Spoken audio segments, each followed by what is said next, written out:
All right, welcome back to another episode of the Cody Tucker Show. As always, I'm your host, Cody Tucker.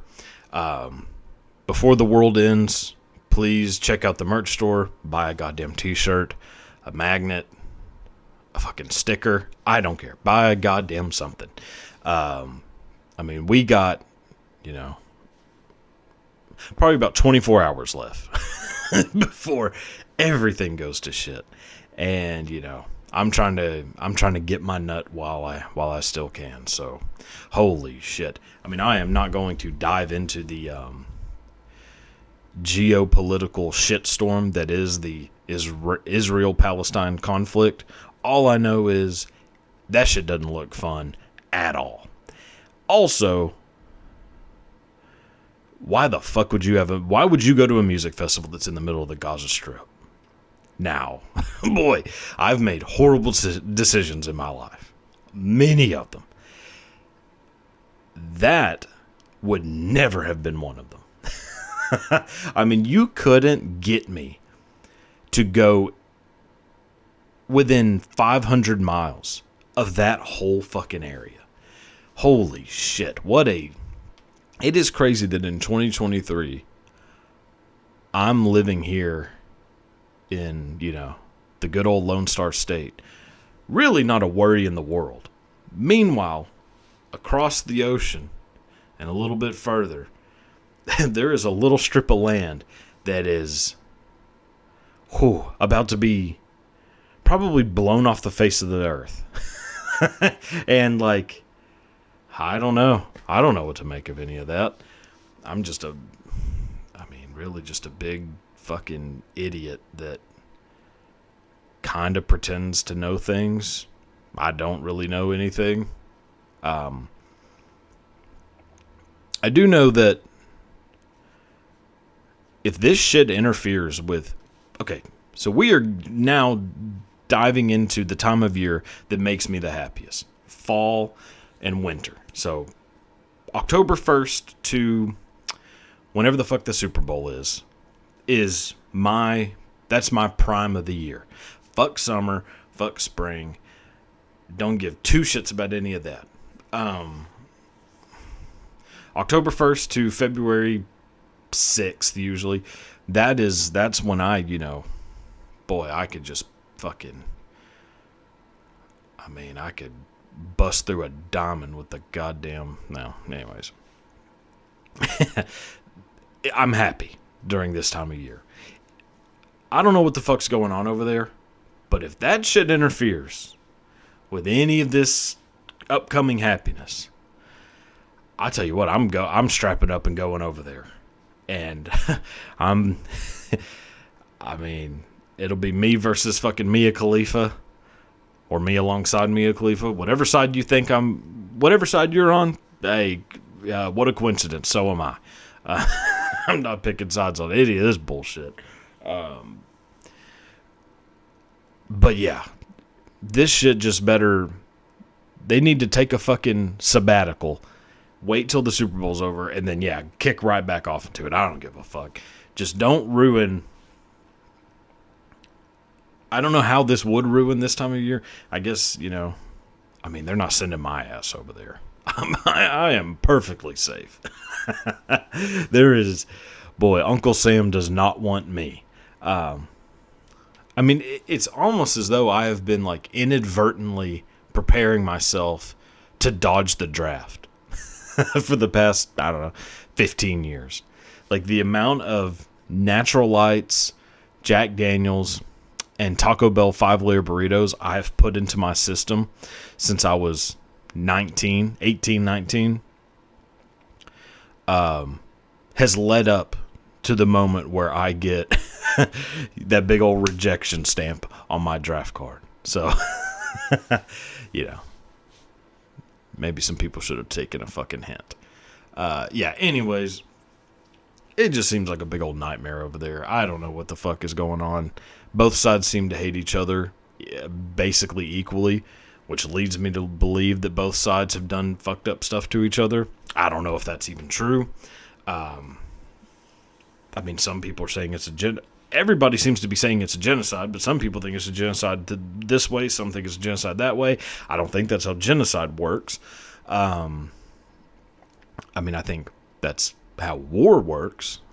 Genocide, usually one of the groups is way more angry at the other group.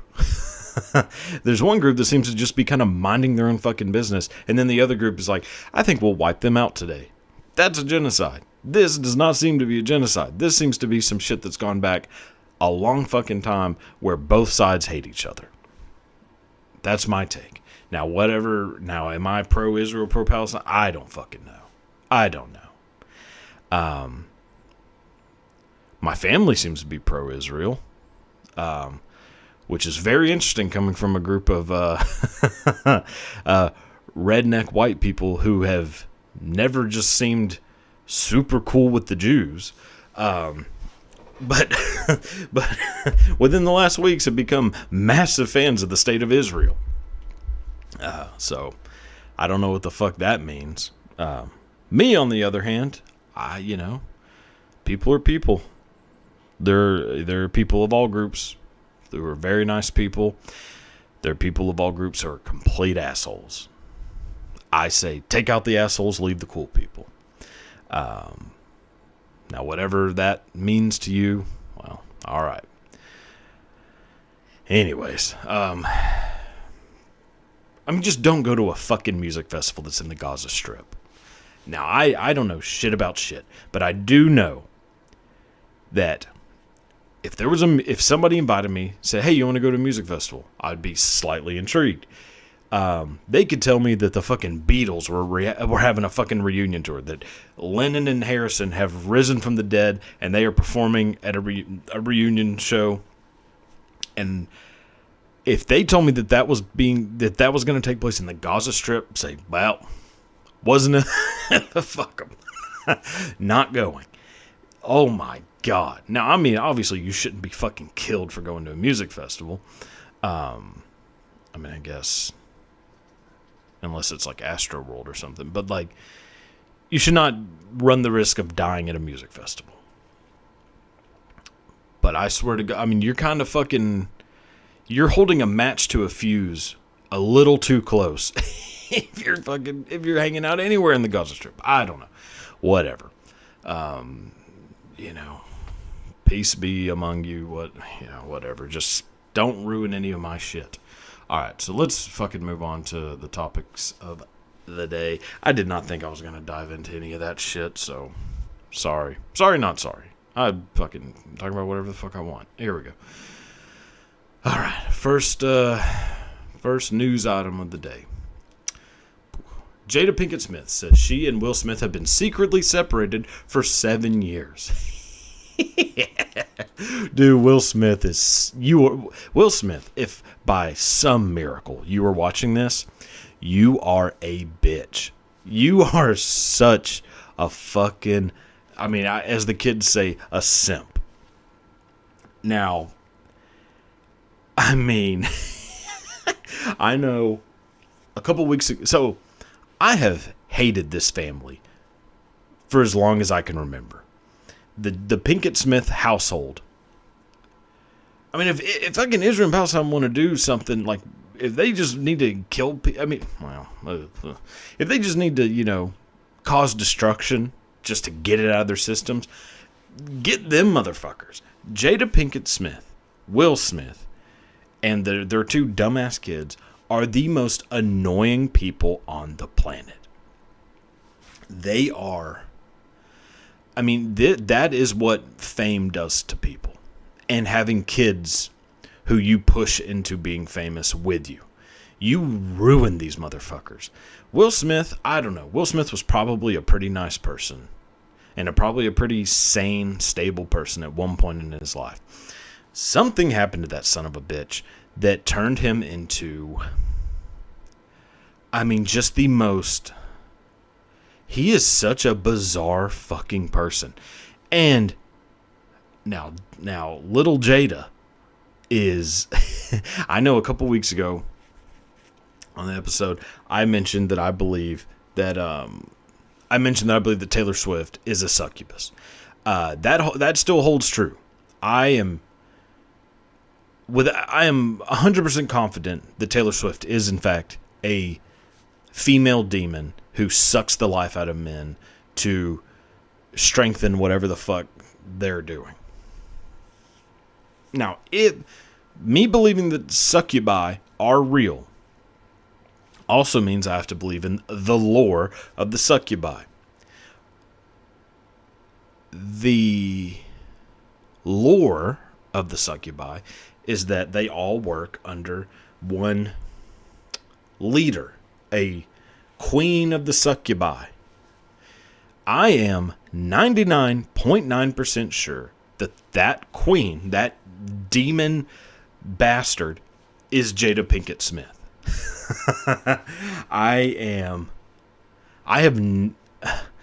am so fucking confident in the fact that one day Jada Pinkett Smith will, on live TV, just strip through her skin and turn into a giant winged bat-like human and fly off into the underworld. There is nothing. I mean, I'm predicting in the next... She has been, I think, the cause of all wars in human history. She's responsible for Jesus' death. I feel like if you went back in history, the way that you can look back, the way they look back at Pennywise and see that fucking clown in like old paintings and pictures of like, you know, go back and like, oh, Pennywise was always there anytime something bad happens. I guarantee you, if you looked up any paintings of like, you know, Jesus dead, fucking Gandhi, if you look back at the pictures of fucking Gandhi being shot, Kennedy being shot, you could probably zoom in and find Jada Pinkett Smith somewhere in those fucking pictures and paintings. For her to have been separated, Will Smith did all that shit for nothing, for absolutely dick. He went up there and ruined his career with one bitch slap to fucking Chris Rock. Ruined his career to stick up for a woman who dumped his ass 7 years ago. And she probably, I am now even more convinced that she killed Tupac. She's throwing him under the fucking bus too. This fucker has been dead for 27 years. Jada Pinkett Smith in this fucking interview said that Tupac also had alopecia, but was too embarrassed to talk about it. What the fuck are you talking about? Like, she's acting like alopecia is the new AIDS. Like it's this shameful disease that people can't talk. Bitch, you're just bald. And you don't even look that bad bald. I mean, you kind of look like, well, in a way you kind of look like Muggsy Bogue. But, you know, yeah, it could be worse. Like, Jada Pinkett Smith isn't that bad looking. I mean, she's not, you know. I don't understand what the fuck is going on. Like, and then you see, like, their kids, Jaden and Willow Smith, and you think, like, you know, of course they turned out like that. Of course Jaden Smith and Willow Smith are just out of their goddamn minds. It's like, well, yeah, look at their fucking mommy and daddy. Mommy and daddy, mom's fucking all of your friends, while dad is sitting in the corner crying, you know, fucking, you know, reciting lines from Fresh Prince, like sucking his thumb, basically having a fucking panic attack. It is, man. Like, Will Smith, to go from being like, I think at one point Will Smith was the highest paid actor in Hollywood. And to just ruin that over some bald-ass demon is hilarious. I mean, someone who dumped your ass 7 years ago. And, like, it was fucking all of your... Oh, boy, oh, boy, oh, boy. she had him crying. Like, recorded him, set his ass up to embarrass him so many times. Dude, you fucking idiot. Oh, man. Alright, well. There we go. Jada Pinkett Smith's a bitch. Will Smith is just such a fucking pussy as well. Fuck them. Fuck all, that whole family. Alright, move on. Goddamn. Well, let's add another to the list. Kanye West instructs wife Bianca Censori to never speak again as rapper sets strict rules for her to obey. Now, I'll say something about, little Bianca Censori. And now I know that I'm not one to talk, but there has never been more of a definition of a scepter face, until I saw Bianca Censori. Boy, what up. Like, see, this is the kind of shit where you're like, why are people just allowed to roam free in the world? Like, why are, like, there should be, goddamn. Kanye West is out of his fucking mind, too. I don't get it. Like, are these people just crazy before they get famous? And then being famous just is like, oh, well, you're crazy, but now you're a millionaire and, everybody knows who you are, so now we all get to see how crazy you are. Like, would Kanye West be doing this if he was still living in, fucking Chicago, wearing a backpack everywhere he went? Like, would Kanye West be having women try to look as women who are just like strikingly stunning and trying to make them look as unfuckable as possible, and then him walking around wearing a fucking mask and telling them they can never talk again? Like, would he be doing that if he wasn't famous? Or did like fame turn him into just a complete jackass? I was gonna say jack off, and then that switched to jackass, so it came out weird, but whatever. I don't know. I just think there was a bunch of people, whenever I read that article, there was a bunch of people saying like how Bianca Censori's family should reach out to her, they need to help her, blah, blah, blah, blah, blah.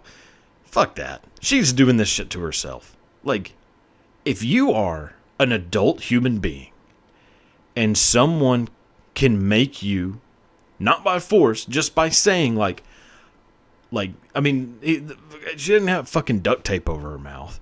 Like, she's not goddamn Patty Hearst. Like, she is literally just walking, holding hands, and she just can't talk.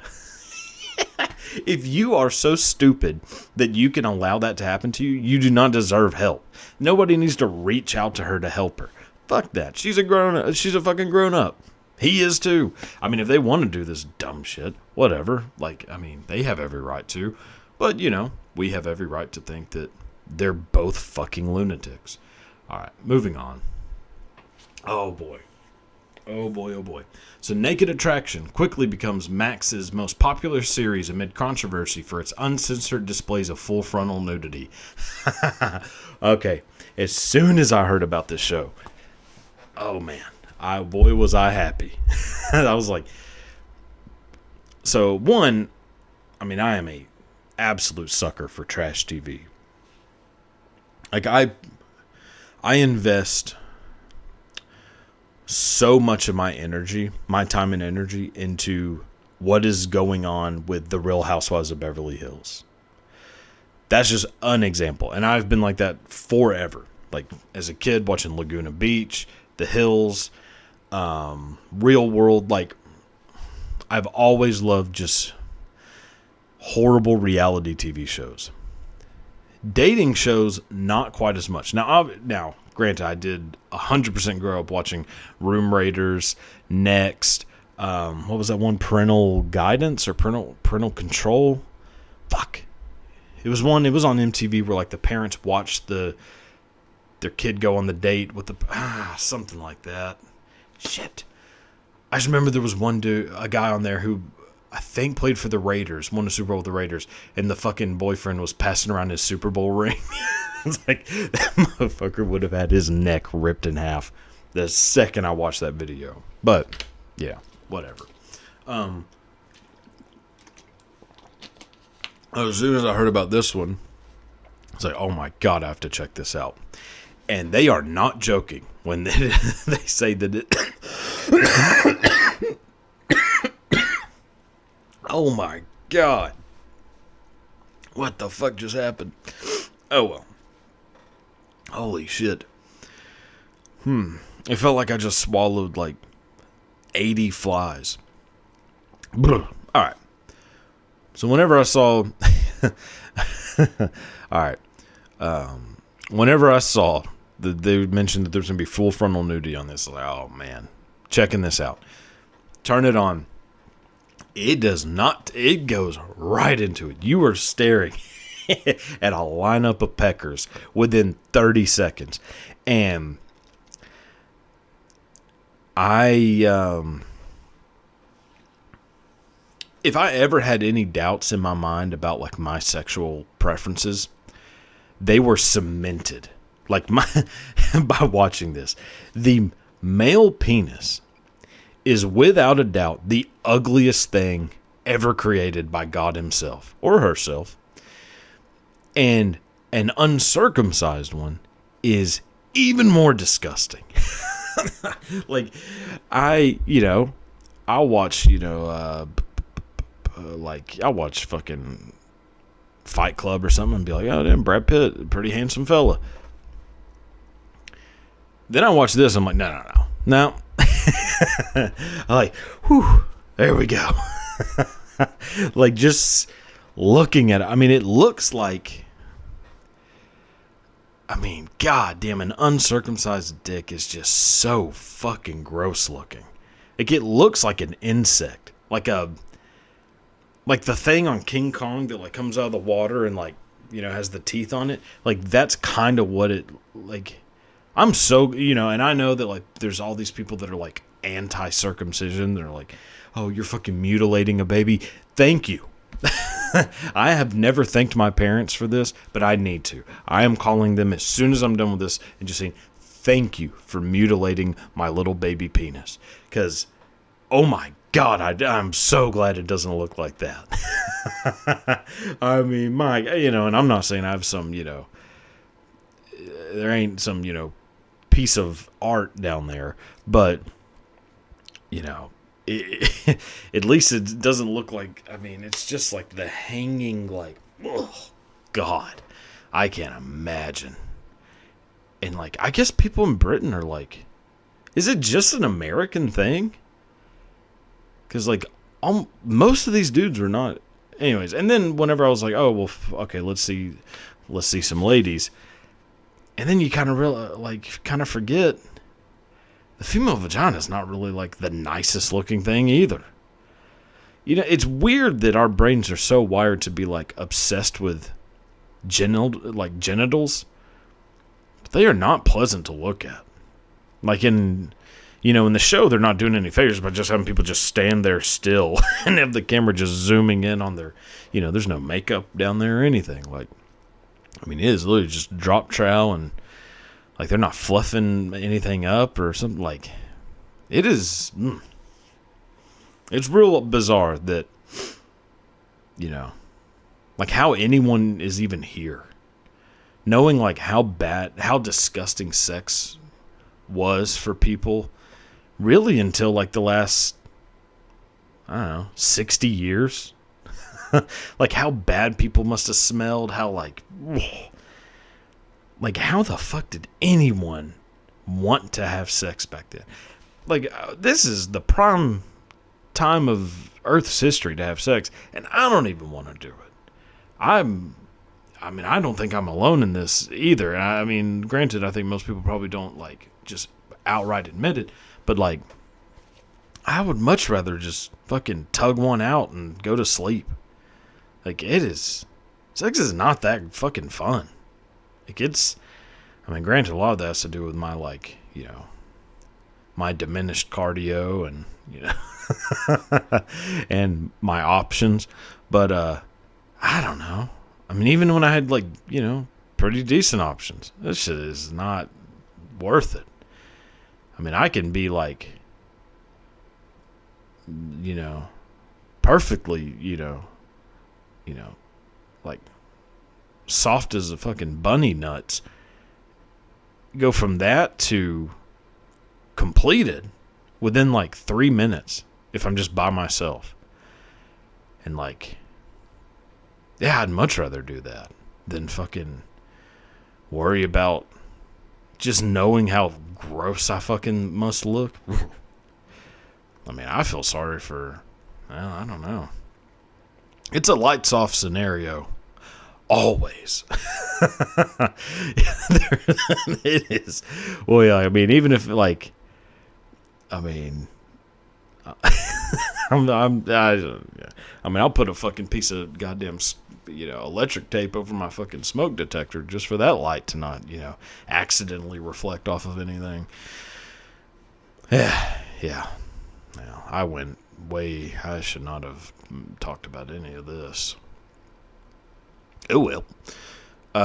Yeah, I don't know. I mean, the show's pretty interesting, nonetheless, but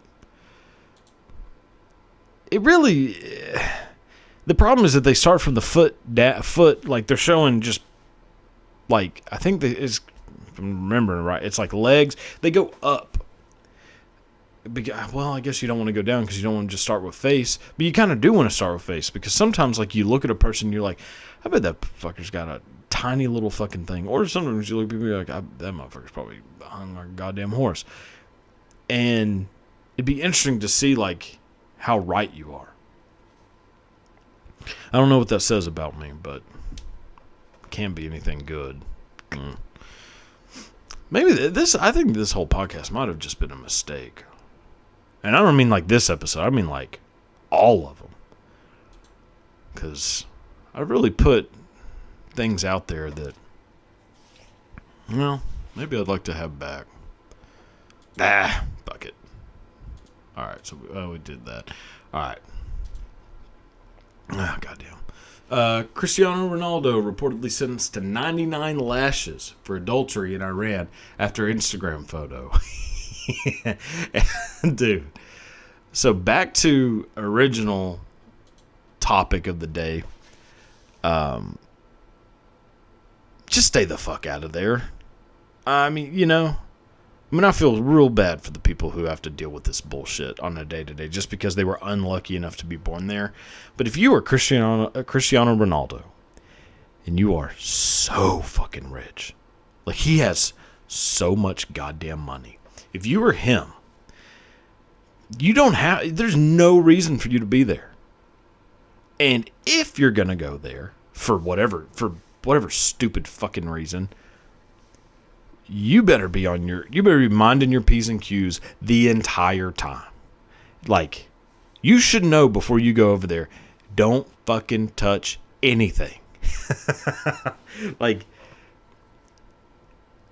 yeah. I mean, and I know, like, all he did was give her, like, a little hug, and I think he kissed her forehead. I know that that's nothing. But guess what? You went to a place where that isn't nothing. You went to a place where that gets your ass whipped 99 times. Holy fuck. He deserves it. Like, I mean, obviously this is going to turn into some big fucking thing. Which, I mean, I'm sure he just left her. I mean, this isn't going to happen to him. But for fuck's sake, like, I hope it does. I hope he fucking sticks it out and takes his fucking lashes. Because if you're that fucking stupid to think, hey, I'm going to leave the safety and peace of, where does he live, in Spain? I'm sure he lives in Spain. Maybe I'm wrong about that. Who the fuck does Ronaldo play for? Because he plays in La Liga, maybe? Oh, God. And I think that's, fuck it.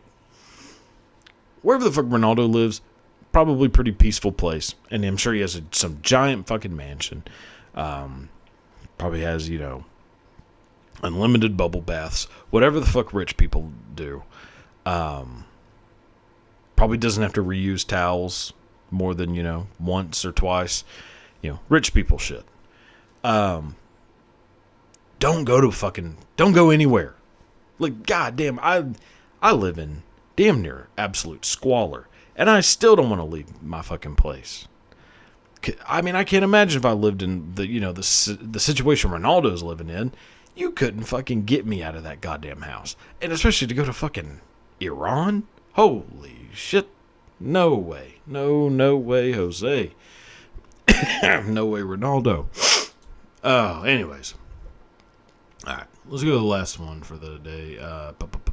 So this, not really a news thing. It's just a thing I saw that really had me fucking kind of flustered. So, Airbnb culture has gotten... Boy, it's gotten pretty out of hand. So, these are actual checkout instructions for... someone posted this online. They're checkout instructions for them, like the things that they need to do before they check out of their Airbnb. I'm just going to run through them real quick. Strip all white linens from beds and leave them on bedroom floor. Leave comforter on bed. Start a load of all white towels. Use bleach. Wash and put away all dishes and glasses. Remove all food from refrigerator. Remove all trash from bathrooms and kitchen and replace bags. Place trash in brown bin and garage. Leave floors how you found them. Clean and clutter-free. Clean with Swiffer if needed. Things to remember, double check all bedrooms and bathrooms for personal belongings. Lock all doors and windows. Thank you and come back soon. Let me tell you something. I'm never getting an Airbnb. I am way too paranoid of a fucking person to ever step foot in to rent an Airbnb. I am 99% sure that all the people who own Airbnbs are just putting cameras everywhere so they can spy on people. I have no idea whether that even ever really happens, but that's what I think. I'm not staying in someone's house. Like when I was a kid, fucking hated sleepovers. I hated sleep. I still hate sleeping in someone else's house. Ugh. I'll sleep in a hotel any day of the week. And to that point, Holiday Inn Holiday Inn Express is not having you do any of this kind of bullshit. Holiday Inn, Howard Johnson, fucking Red Roof, none of them are having you do any of this shit. Go stay in a hotel like a normal fucking person.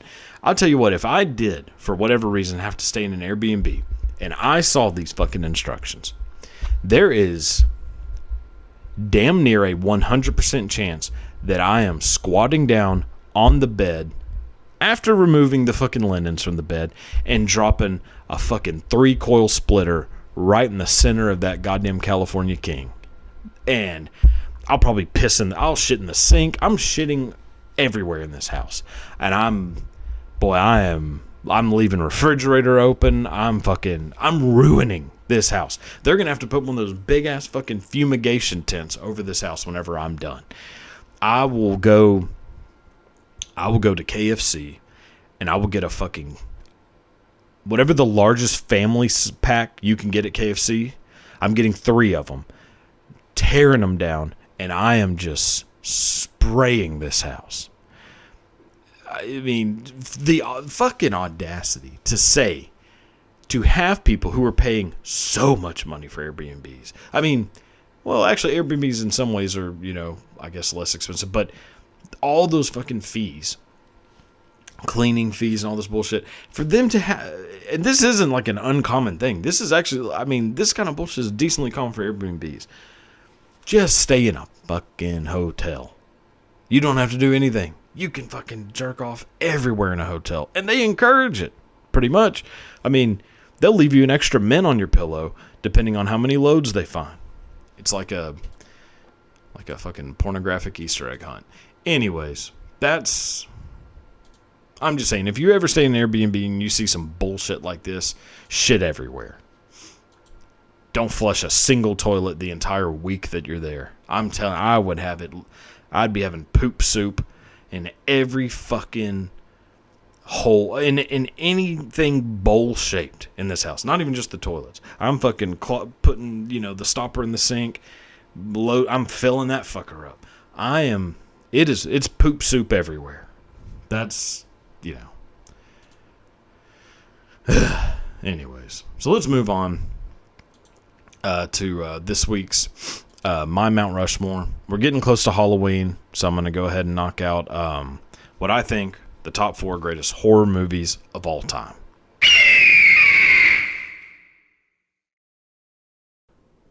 All right, so now moving into Second segment, my Mount Rushmore. So again, Halloween around the corner. Going to go through my top 4 favorite horror movies of all time. This time I'm going to go like least favorite to most favorite, but it really doesn't fucking matter. It's Mount Rushmore, goddammit. So, Jesus fucking Christ. So we're going to run through these, see, to me, what are my favorite Halloween movies, where if they were ever going to make a Mount Rushmore dedicated to horror movies, these would be the 4 movies that should be carved into that sumbitch. So, starting with number 1, 90s classic, directed by Wes Craven, Scream. Starring Neve Campbell, Skeet Ulrich, David Arquette, Rose McGowan. Oh, Courtney Cox. Yeah. Henry Winkler. And Drew Barrymore. So to me, this movie, Scream, is the perfect blend of being a legitimate horror movie, but then also having that kind of meta, like, realization that there are dumb things that happen in horror movies. There's like a pattern in horror movies. And as far as I know, this is the first movie that ever did that with any movie. That like addressed, except maybe like Last Action Hero. Isn't that what it's with Arnold? Where it kind of like, sort of like works in itself, like makes fun of action movies.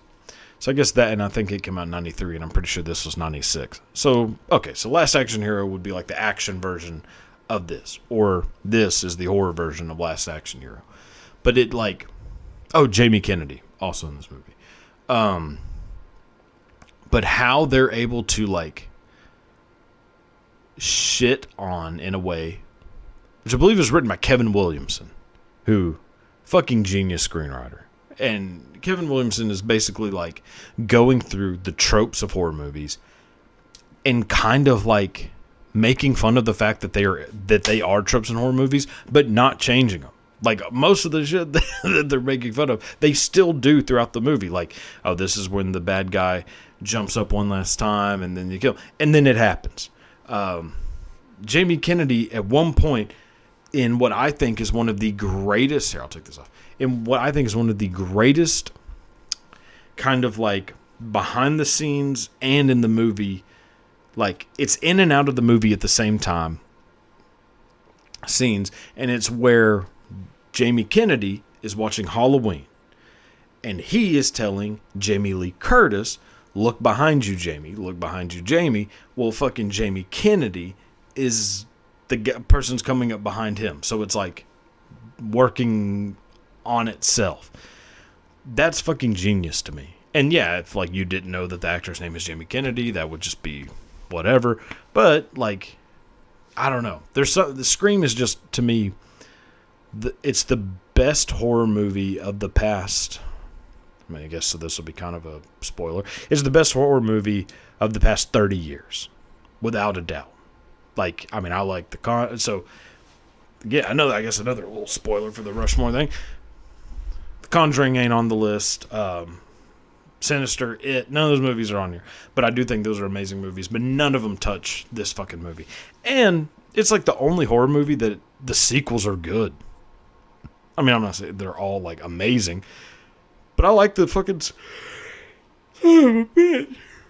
I like the sequels to Scream. Because the sequels also continue that idea of like, we are making fun of the fact that there are now 6 of these fucking movies, or maybe even 7 now. I think 6. Like they continue that theme throughout all of them. So yeah, Scream, definitely number 1. Number 2, Rosemary's Baby. Holy fuck. Rosemary's Baby is a movie that like I had just always heard about but didn't watch until I was probably like 13 or 14. But like, would watch documentaries about like, those like AFI top whatever, top 100, top 10 horror movie, whatever, and see Rosemary's Baby and like, I have to watch this movie. It's about the goddamn devil. I'll be into it. Yeah, this movie is incredible. So Rosemary's Baby, directed by Roman Polanski, who, boy, I have dove pretty deep into the world of Roman Polanski. But just as a little bit of a backup, Roman Polanski, Holocaust survivor, as a very young child, ends up making his way into like Sweden, I think, and then basically gets his skull crushed by people who like find out that he's Jewish, and just basically try to beat him to death. And he's a little fucking kid, so that fucks him up. Ends up making his way to the U.S., marries this actress Sharon Tate. They get pregnant.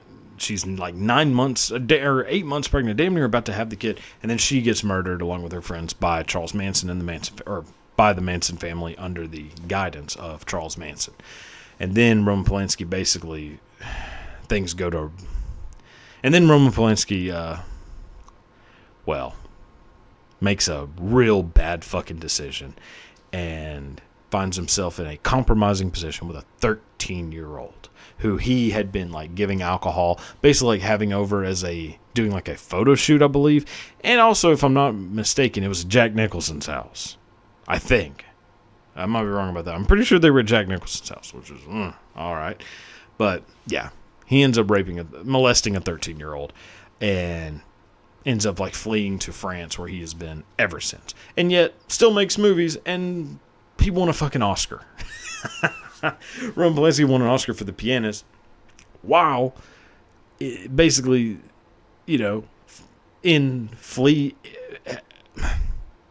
after fleeing from the U.S., like, for fucking molesting a 13-year-old. They still give him a fucking Oscar. That's why Hollywood is not as fucking progressive as people want to think. The Hollywood's only progressive if, and gives a shit about, like women, LGBTQ, like any like marginalized group.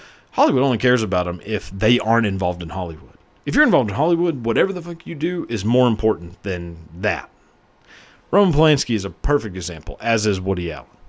But anyways, Rosemary's Baby, story of a woman who,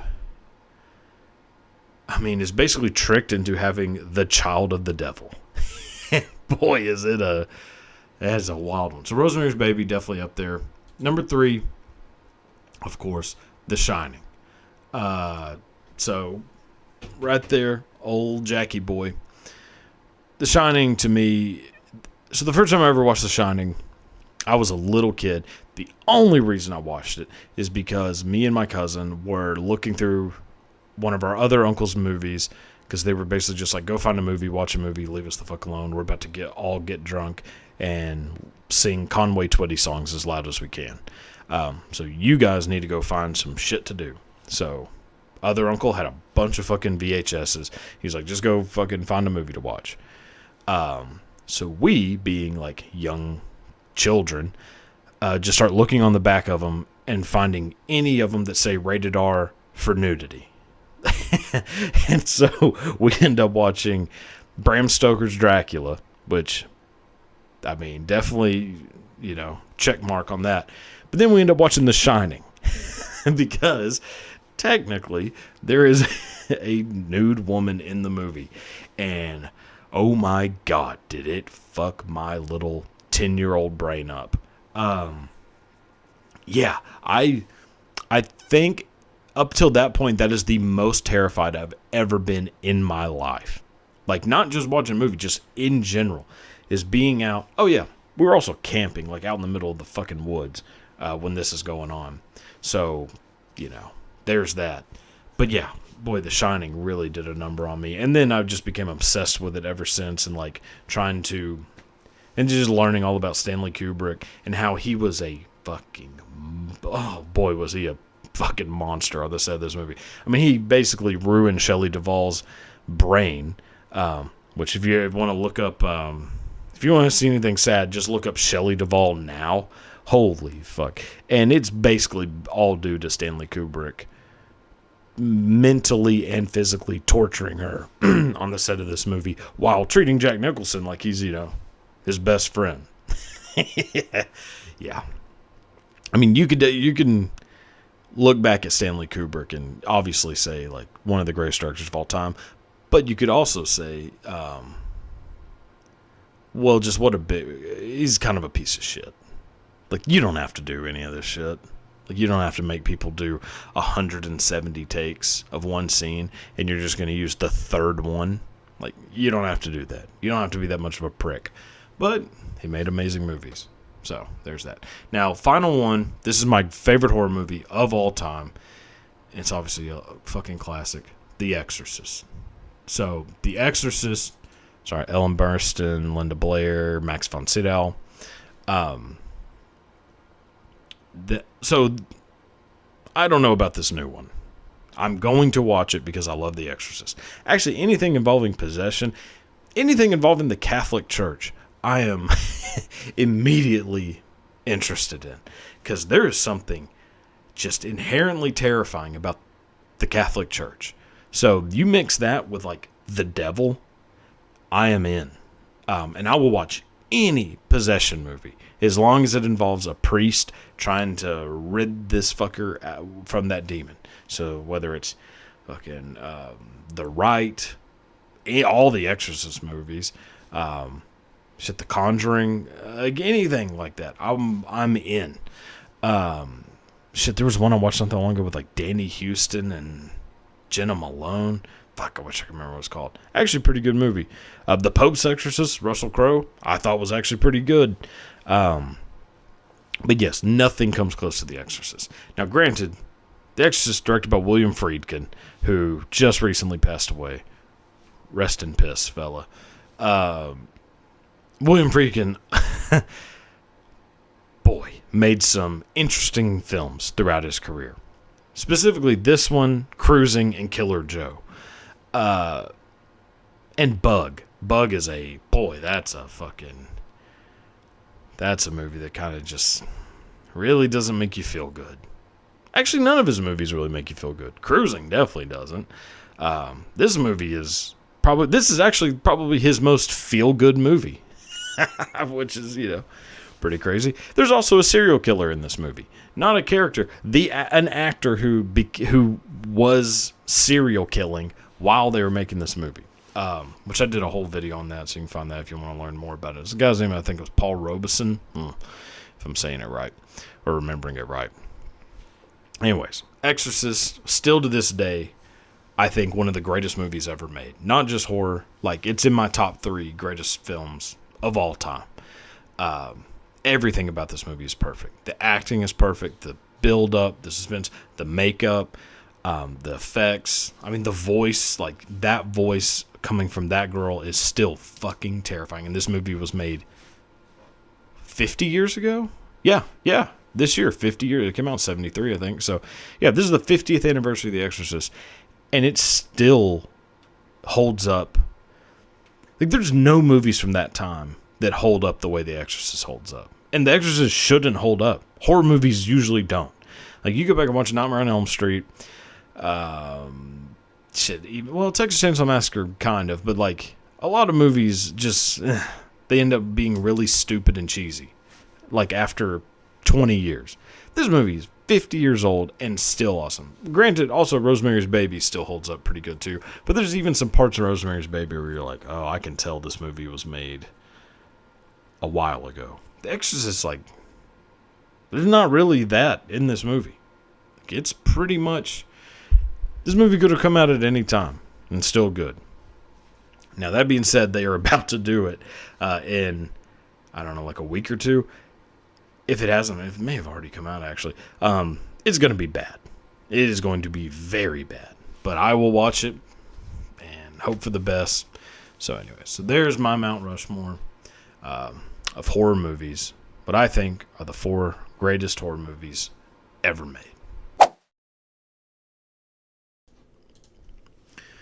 All right, so for this week's segment of Where That Come From, taking a word, very well-known word, that most people who think they know where this word come from, or most people who think that they know where this word came from, they say that it was invented by William Shakespeare. That's not true. So actually, the majority of the words, like if you were to Google words invented by William Shakespeare, it's going to come up with hundreds of words that are allegedly coined by William Shakespeare. He most likely didn't invent hardly any of that shit. Now, there's a few that, yeah, it is like the first time in writing that this word was used. Most of them, it isn't. Like, he heard it from something that, it wasn't popular until Shakespeare used it. This is one of those words. So, before Shakespeare's around, there was a series of wars called the Crusades. Which I think everyone knows the word, like everybody knows the term, the Crusades. I've heard it a million times. Basically, it's a war for the Holy Land between the Christians and the Muslims. Like the Islamic faith, the Christian faith, battling for control of the Holy Land. That's the boiled down history of what the Crusades are, or were. And so you have like the Knights Templar, who, are like the top fucking dogs in the, European side of the Crusades. And then for the Muslim side, they also kind of have their Knights Templar, like the most badass soldiers for their fight in the Crusades. Now, one of the reasons why this group of people on the Muslim side were so good at what they did and so feared and just badass warriors is because they were fucked up on drugs the entire time. Which is actually a pretty common occurrence throughout history. The kamikazes were taking crazy amounts of meth, as were the Nazis. If you take a drug that makes you feel fearless, you are way more likely to go out and risk your life in the fucking throes of battle. So same thing happened in the Crusades. Same thing that happened during the 1940s in World War II is the same shit that happened, 600 years earlier in the Crusades. So there was a group of Muslim, like a pretty large group of Muslim soldiers who would take drugs before going into battle. So they felt basically invincible. Now, their drug of choice was the drug hash. And they would take a lot of it and go out and just, basically whoop ass, until they didn't. So these sons of bitches were just getting fucked up on hash, running out there, probably screaming their asses off, and then probably killed a few Christians, and then, probably took one to the chest, and, well, that's the end. But got a whole lineup behind them of people fucked up on hash. Now, because this group of Muslim soldiers during the Crusades were taking the drug hash, they started getting a name for themselves. And that name was hash ins. So they were the people who took a large amount of hash and went into battle. Well, over time, that name, hash ins, got anglicized, and it went from hashins to assassins. And that is where we get the word assassin. So, hope you found that to be, slightly entertaining. Is it 100% accurate? Probably not. I'm sure I have fucked up somewhere along the line, but, that's how history works. You kind of just remember the bullet points, and then you tell it to someone as though you are basically reciting the gospel. And hope no one questions you. So, anyways, with that being said, let's move on to half-assed. Alright, so first story of the day involves another name that you probably have never heard. It's a guy named George Spencer. George Spencer. Oh boy. George Spencer lived in New Haven, Connecticut in the 1600s.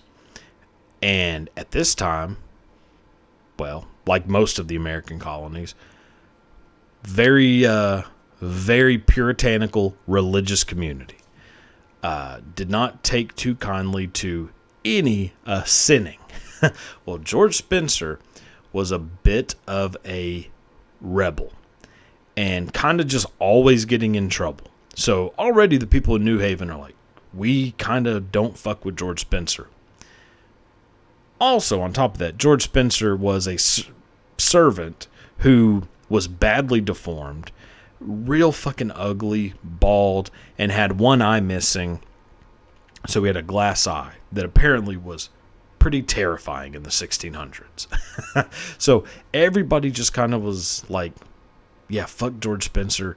He kind of sucks. He's weird as shit. He smells terrible, looks disgusting, and he fucking like steals shit all the time. So the people of New Haven, Connecticut, are kind of looking for any reason they can find to get rid of this son of a bitch. Well, one little pig farmer, I guess, got lucky and was going out to check his sow who was giving birth. Well, one of the piglets that this sow gave birth to was also very deformed and had an eye missing. The people of New Haven saw it as basically an abomination of God due to the fact that one of the members of their community, George Spencer, was an asshole. And so they said, like, basically either God sent this fucking pig down, this deformed piglet down, is like a sign that we need to get rid of George Spencer, or George Spencer may have fucked this pig and had a pig-human baby. Either one does not go well for either one of those things.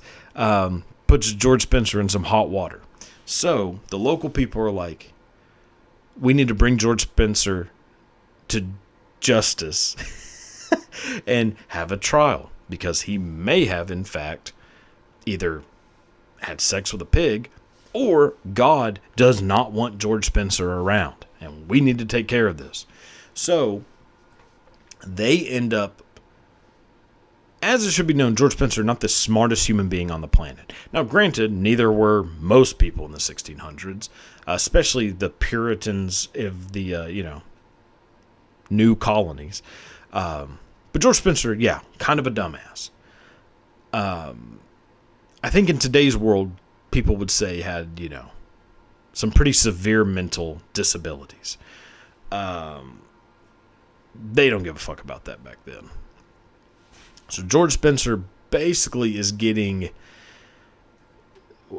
questioned relentlessly about what happened between him and the pig. Why is there a piglet that kind of looks like you? And George Spencer is like, I don't know what's going on right now. They basically tell him, if you confess to us and just say that you did it, hey, you are going to be spared.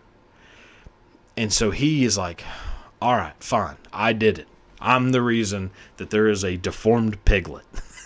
It came from me in some way. So they go, gotcha, bitch. And they fucking put him on trial, have his testimony. Also, they use the deformed dead piglet as a witness during the trial. Again, people in the 1600s, idiots.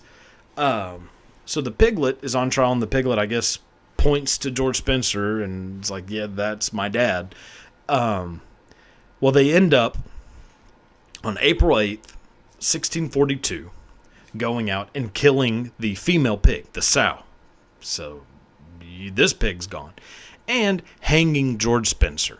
So George Spencer, on April 8th, 1642, is killed by the, judge, like basically sentenced to death.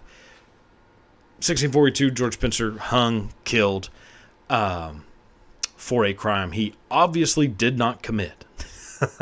Now, fast forward to 8 years ago, 2015, the city of New Haven, Connecticut, issued a pardon to George Spencer, saying that it was in fact a coerced confession, and I am quoting the government of New Haven, Connecticut, that it was a biological impossibility that he was the father of that piglet. Boy. So So yeah, poor George Spencer. I mean, yeah, kind of a dick, kind of a dickweed, but shit. Definitely didn't cause, any of that problem. Definitely shouldn't have been fucking hung for it. But that's what happened to old George Spencer. So, all right. So, here's the second story of the day. This one's a doozy. So, it involves a fellow named Rod Ansell. Rod Ansell, born 1954 in Australia. He ends up moving to the Northern Territory at the age of 15. And throughout his life, basically makes his living hunting wild water buffalo. Like, that's, like, his, profession. Not particularly, rich guy by any stretch of the imagination. Kind of a dude who just a dude that basically lives out in the wild and, makes his meager living hunting water buffalo. Well, in 1977, old Rod is on a fishing trip. His boat ends up capsizing in the Victoria River, and he ends up drifting out to sea, comes back around, and gets stranded on this island off the coast of Australia. And according to Rod Ansell, lives off of nothing but buffalo meat and honey and buffalo blood for 7 weeks. That's what Rod Ansell said, is that he lived off of really mostly buffalo blood and honey for 7 weeks. And then he's actually finally rescued. Now, Rod Ansell is rescued, goes back home. He doesn't really think anything about this is like that crazy, mostly because he's also kind of crazy. But Rod Ansell just goes back home. He's like, all right, whatever. Well, he ends up, he has a wife, kids, like normal life back home. And his story starts getting spread around. And people are like, damn, that is insane that you survived for 7 weeks on a deserted island after fucking drifting out into the sea, living off of blood and honey. And Rod Ansell does not understand why people think this is that crazy, but people do. Now, also, needs to be known, a lot of people think that his story is complete bullshit and think that none of that really happened, or a very small amount of that actually happened, and that, in fact, Rod Ansell was most likely poaching crocodiles. That's what some people think. Now, this story ends up just, again, getting spread around the country. And a guy, an Australian fella, in the showbiz world, finds it to be fascinating as well, and decides to create a movie based on this idea, based on Rod Ansell's story. Not necessarily based on his life, but this guy, a fellow named Paul Hogan, decides, man, I would like to maybe write a character that is similar to Rod Ansell, and he ends up creating the character along with two co-writers, creating the character of Crocodile Dundee, and they end up making the film Crocodile Dundee. So Crocodile Dundee, starring Paul Hogan, is loosely inspired by Rod Ansell.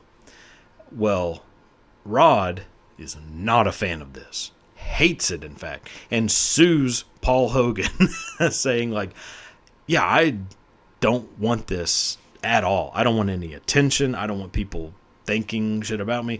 Like, leave me alone. So he sues Paul Hogan, and it turns into like basically a shit show, as does, well, really the remainder of Rod Ansell's life. So Rod Ansell ends up becoming, life goes downhill. He loses his farm, loses his money, and he becomes a massive meth addict. And, for anyone who's been around meth addiction, that usually goes south real fast. So Rod Ansell is becoming more and more just like paranoid and delusional, side effect of meth addiction. He ends up believing that the Freemasons have kidnapped two of his two sons. So he ends up believing that his two sons have been kidnapped by Freemasons, and that he needs to rescue his children from the Freemasons. And like all authority figures are on the side of the Freemasons. Well, on August 3rd, 1999, Rod Ansel ambushes 2 police officers. When he does, he ends up shooting and killing one of those police officers. And they call in for backup, and a lot more show up. Rod's wife ends up like fleeing. Rod ends up getting shot with a shotgun by one of the backup officers and killed. So that is how, that is the story of the real Crocodile Dundee.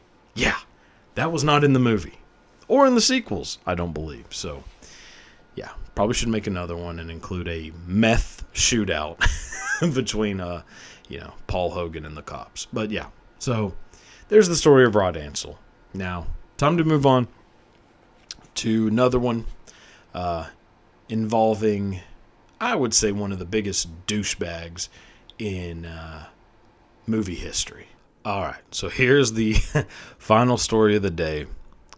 Again, involves a fella that is probably going to become a recurring theme of this segment over the next couple of weeks, because I did a deep dive into his life, and boy, there's a lot to go through.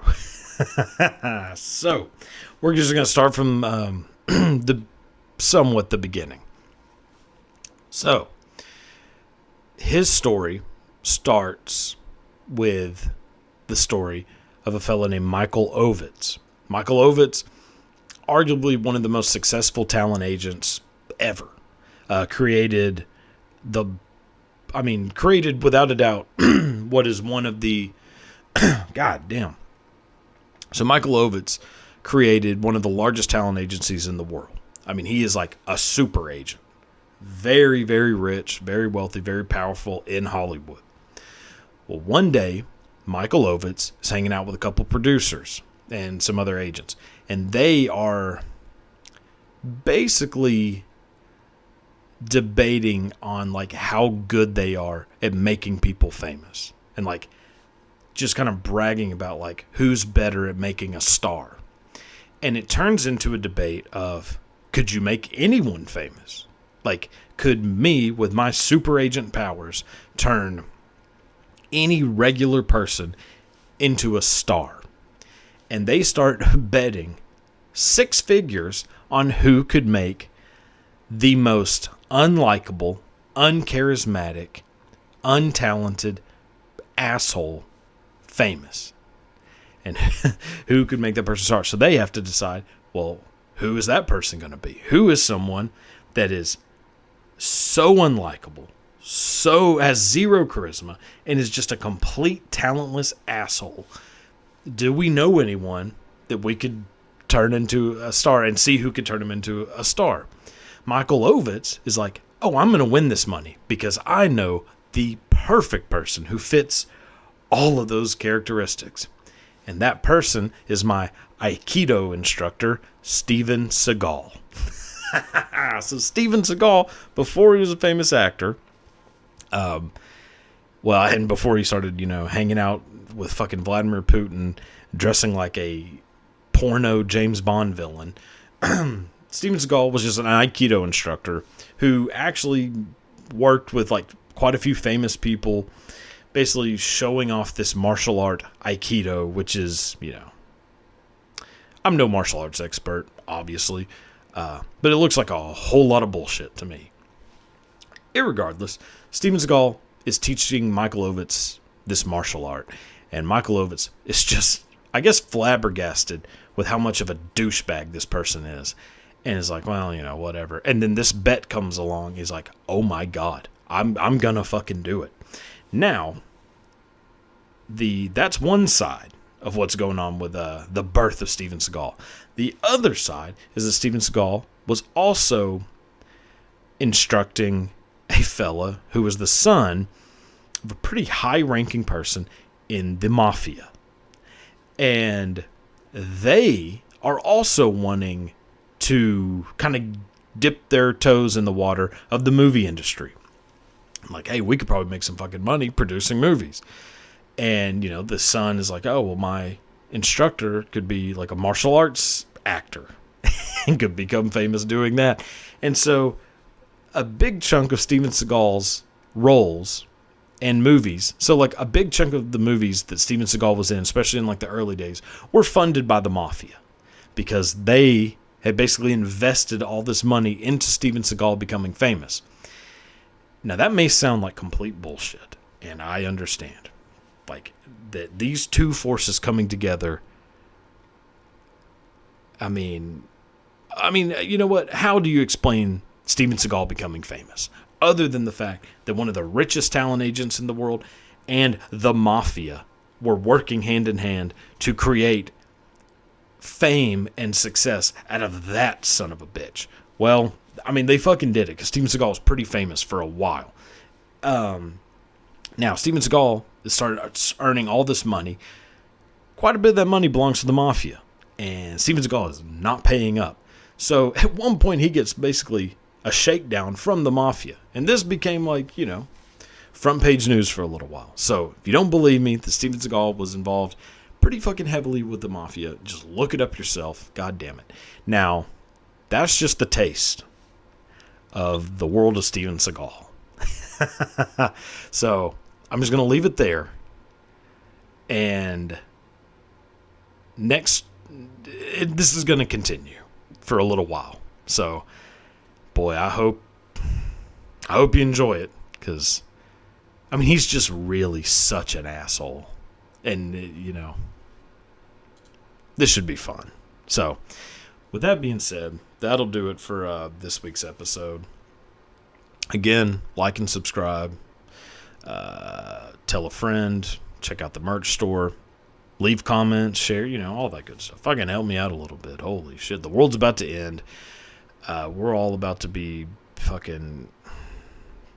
We're all either about to be ruled under, Israel, Palestine. I don't know what's going on. Something bad is going to happen, probably. But,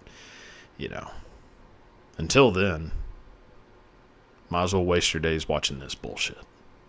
All right. Well, till next week. Goodbye.